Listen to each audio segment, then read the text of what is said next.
எங்கள் பகவான் திருமுகம் காண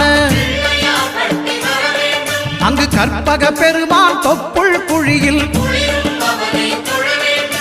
பார்க்கடல் பிறந்த சந்திர பகவான் கணபதி வயிற்றில் நிறைந்திருப்பான். எங்கள் கற்பகத்தானை கண்டவர் தமக்கு தீரா பிணிகளை தீர்த்து வைப்பான்.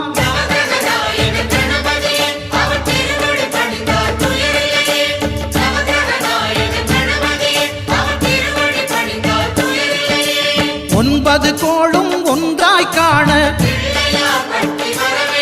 அங்கு கற்பகம் என்னும் கடவுளின் மெய்யில்